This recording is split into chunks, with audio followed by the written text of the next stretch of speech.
You know, a bridge can be a powerful metaphor, symbolizing new beginnings, transition and change, overcoming obstacles, connecting others, or even a pathway to spiritual growth. But for me, it was just a way to get from Mount Pleasant to Charleston. A super cool and challenging way to get from Mount Pleasant to Charleston. Grab something and hold on tight, because you're in for an entirely different experience this time on Joyful Trails. I'm going to do about 6 miles total, up, across, over, and back across an iconic bridge that spans the Cooper River in Charleston, South Carolina. Stick around for a very special episode of Joyful Trails as we pedal our way across this bridge over troubled water.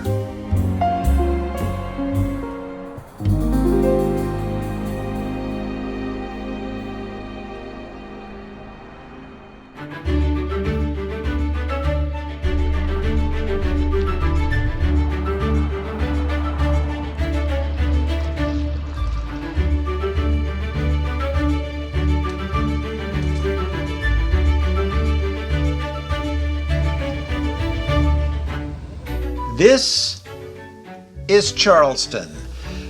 Founded in 1670 and chartered in 1783, she has north of 155,000 residents and covers 135.5 square miles.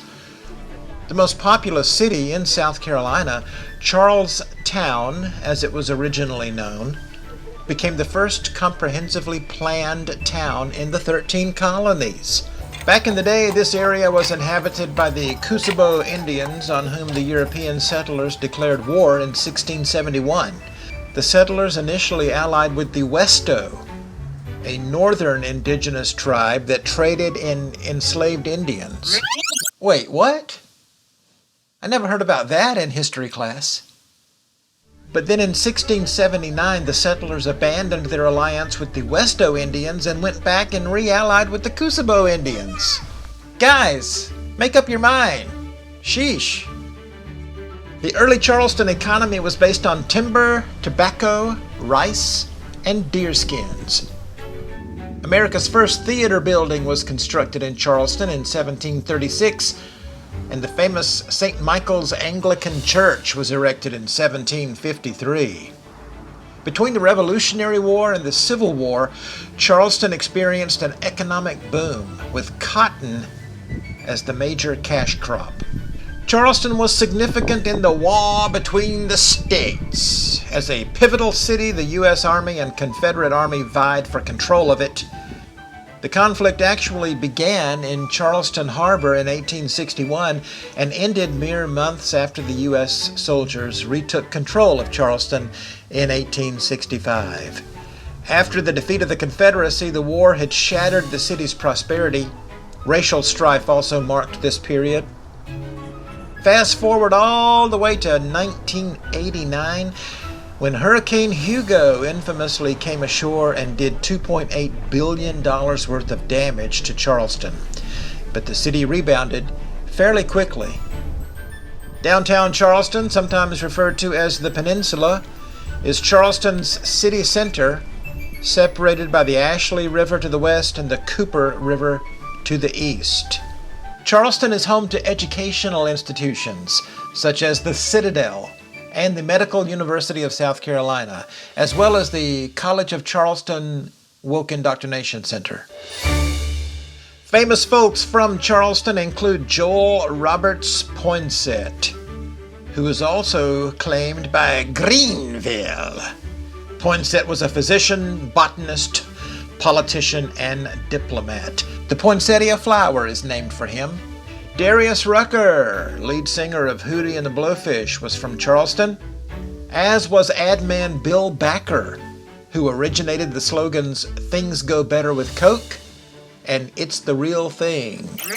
Backer also originated the Coke ad campaign, "I'd like to teach the world to sing in perfect harmony." Remember that? In perfect harmony.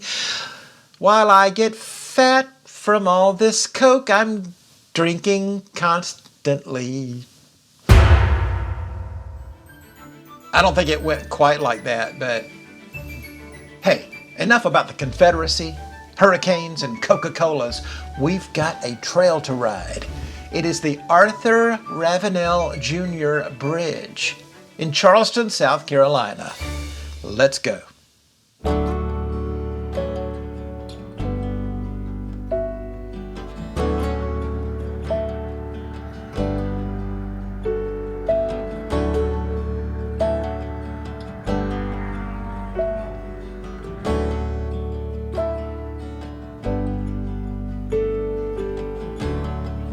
Fragile space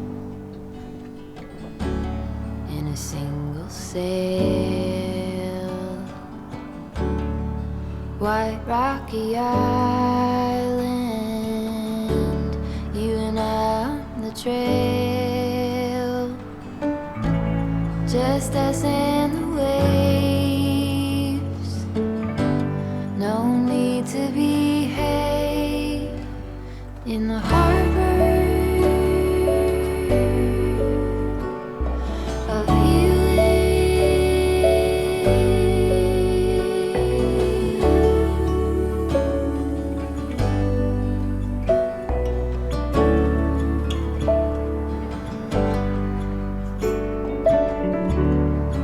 pine straw beds, tangerine tears, t-shirts laid out like our grief throughout the years. We say it all with bait on our lines. We rise and we fall along with the tide in the harbor of feeling,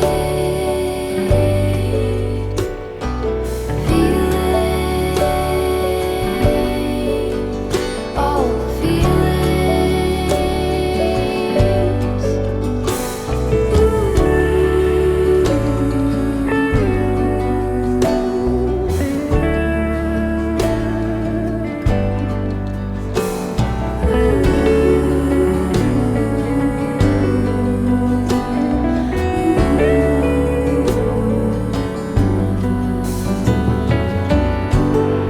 cedarwood hope, like a smoke in the air, glows on our skin and stays in our hair, worn out and sore. We camp on the shore of the harbor of feeling,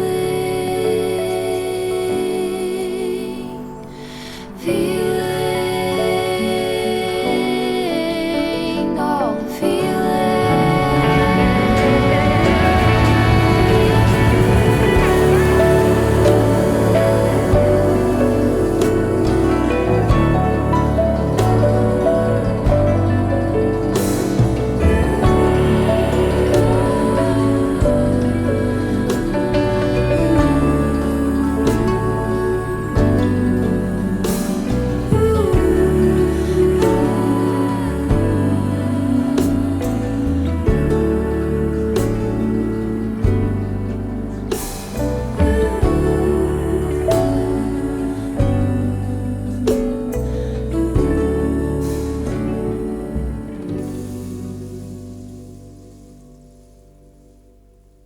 Stick around because we're going to talk about this amazing bridge, share our exclusive Joyful Trails star rating with you at the end of the video, and feature another installment of responding to comments. But first, right now with every head bowed and every eye closed, I want you to think about an important question. Are you subscribed to this YouTube channel?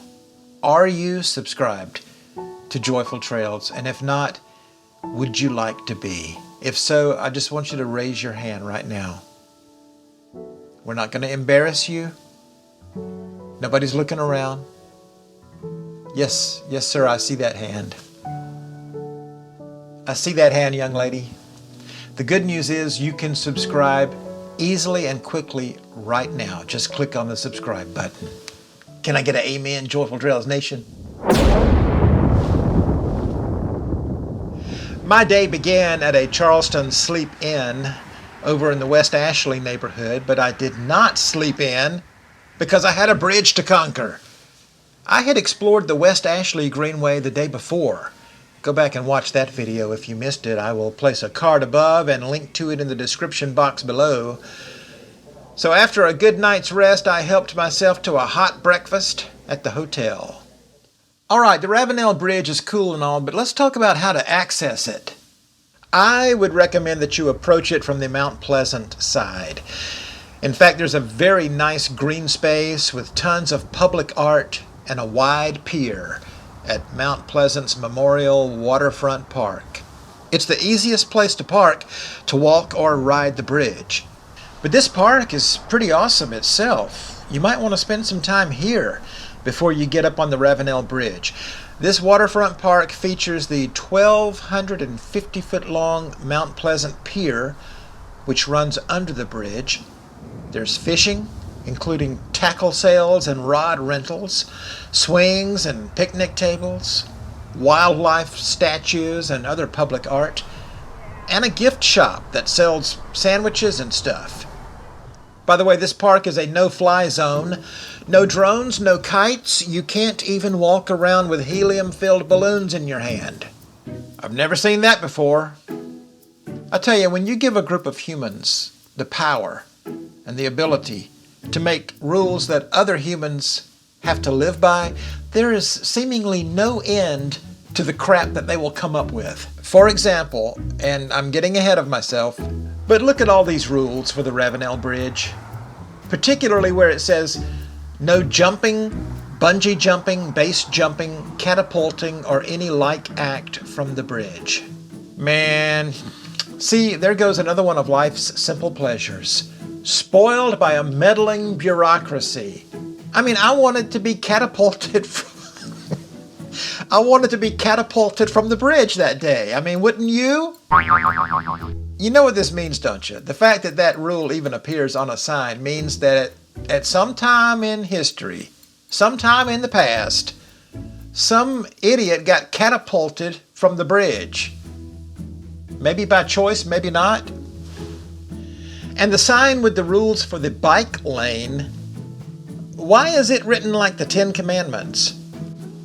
Bicycles shall yield. Bicycles shall have an audible signal. Bicycles shall slow to an appropriate speed. Also, again, no bungee jumping or catapulting. But yeah, the waterfront park on the Mount Pleasant side is the perfect place to park for free, and you're right there at the base of the bridge. Easy access. When your soul is lonely, sad and blue, ain't got no love and shoulders to lean on, there's always a sunny side across the river. Take a ride, take a swim, and all your worries go away. Go across the river and you'll be fine.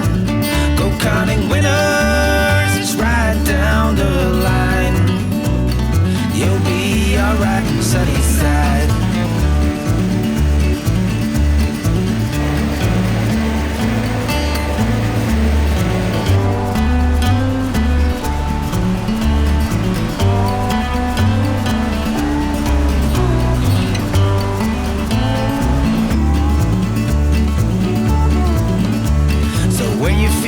Lost in the city lights, ain't got nowhere to turn your winding wheels.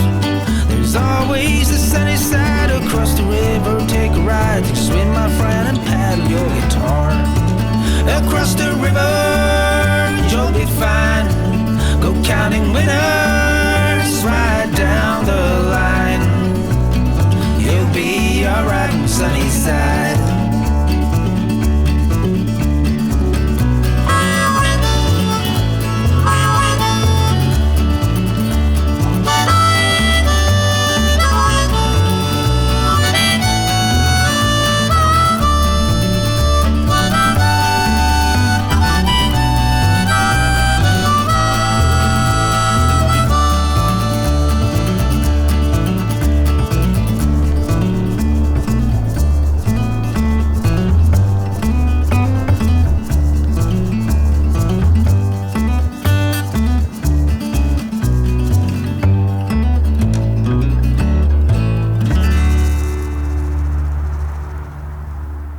Now let's talk about this bridge, huh?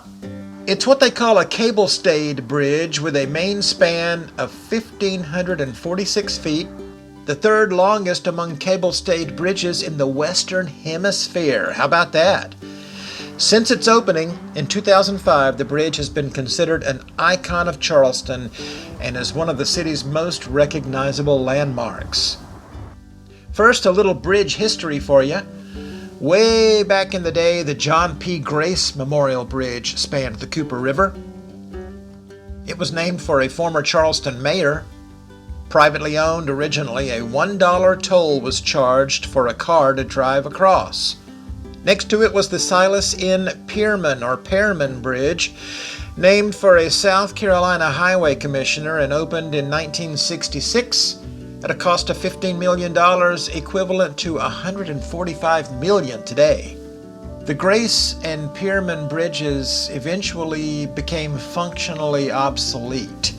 They were considered structurally unsound and they were not tall enough for large ships to pass underneath. So a new bridge was needed, but neither Charleston, Mount Pleasant, nor the state of South Carolina wanted to cough up enough Benjamins to pay for it. Enter retired U.S. Congressman Arthur Ravenel, Jr. You'll notice that in the government world, money is always referred to as funding. In the rest of the world, it's just money, cash. I guess secure funding sounds a lot better than we're going to take your money. Anyway, this Arthur Ravenel Jr. dude is an interesting guy and a study in perseverance.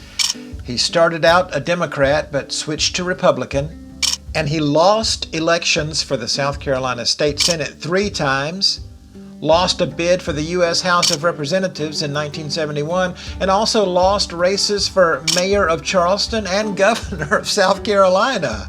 He did finally end up serving 4 terms in Congress, but his story just goes to show that you can be a 6-time loser, but if you can find enough money to have a bridge built, they just might put your name on the dang thing.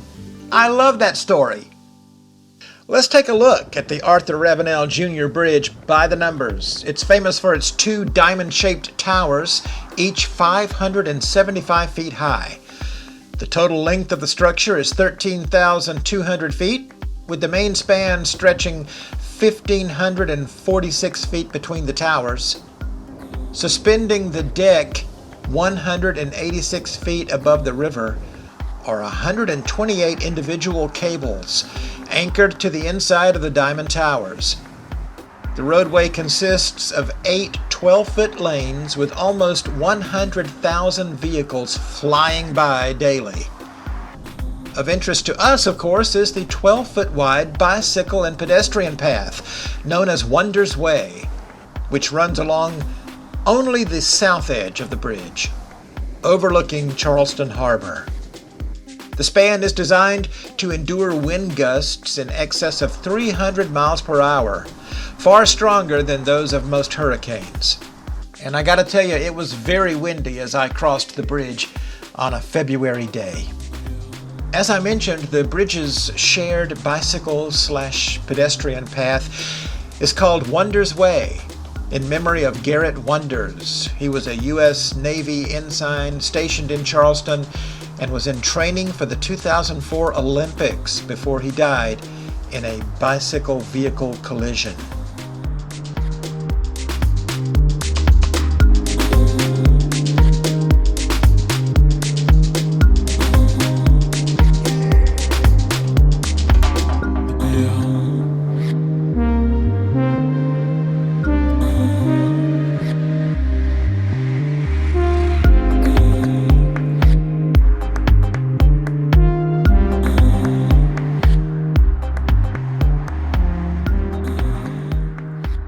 Stick around for a visit to an authentic French pastry shop in downtown Charleston. But first, responding to comments. A few weeks back, I posted a video on North Atlanta's Big Creek Greenway, and I complained a little bit about not being able to find the trailheads very easily.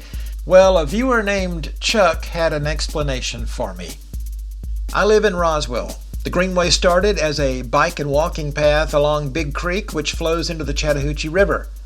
The Roswell City Council just can't get enough bike paths.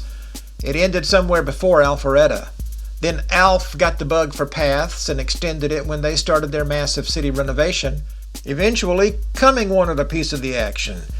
They had to cross wetlands to hook up to Alf's section and apparently cut corners that they are fixin'.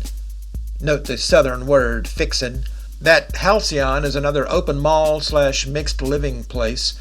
So Big Creek is a waterway that floods during heavy rains, hence the raised manhole thingies. But the Greenway was the original environmental hugger name given to a wide sidewalk to get people off their arse to exercise. You must have ridden it during the week because on the weekends people are pushing baby strollers on it at a snail's pace and it is impossible to use it. Or walking 4 wide. Yet arses are still big around here. Hope this helps. Well, Chuck, thank you for the backstory and the history lesson. And as for the arses being big, hey, we are in the South. There's a Cracker Barrel on every exit and chicken and biscuits on every corner. Old RFKJ has got his work cut out for him. This has been Responding to Comments. Before my day was done, I ducked into Le Macaron, a French pastry shop that was just exquisite. I mean, look at this place. So I went up to the girl behind the counter and, not wanting to appear that I was from Alabama, I said, "Bonjour, du de joie, du de joie?" And she just looked at me and said, "Huh?" So I ordered a vanilla eclair or something like that. It was amazing. I also ordered a cookies and cream cigar. Only cigar I've ever smoked in my life. I can highly recommend Le Macaron in Charleston. So what do we think about this bike path? And by the way, this isn't just a bridge, it is officially a bike path on all trails. And if it's on all trails, it's legit, baby. You may have been thinking, wait, this ain't no bike trail, this is just a dadgum bridge. Look, here's the deal. It's windy. There's a ton of very fast-moving traffic not too far away. It's fairly crowded. I was there in February and it was pretty busy even then. I can only imagine how crowded it must get in, say, May or September. There is a definite traffic flow orientation that is probably different than what you're used to. Here, it's two-way pedestrian traffic in the right lane and two-way bike traffic in the left lane. A little different, but once you get used to it, it's cool.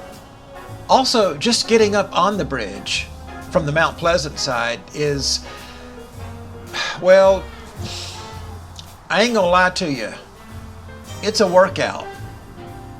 If you don't have an e-bike, you will definitely feel the climb up to the midsection of the bridge. Coming up and over from the Charleston side is a bit more of a gradual grade and won't have you doing quite so much heavy breathing. That said, this is a gorgeous, unique ride that everybody should experience at least once. The views of the river, of Drum Island, and of downtown Charleston are amazing, and it's just a fun ride. The opportunity to traverse this iconic symbol of a city founded in the 1600s. Wow. If you have the chance to bike across it, don't pass it up. That's what I say. 4 stars for the Arthur Ravenel Jr. Bridge in Charleston, South Carolina.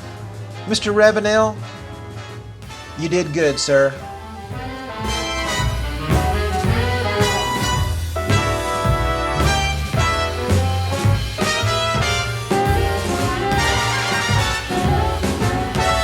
If you enjoyed this video, click like and subscribe, share the video with others, Leave a comment below. Here's a few other videos that YouTube thinks you will like even more than this one. Now get out there and try to find a little joy in the journey.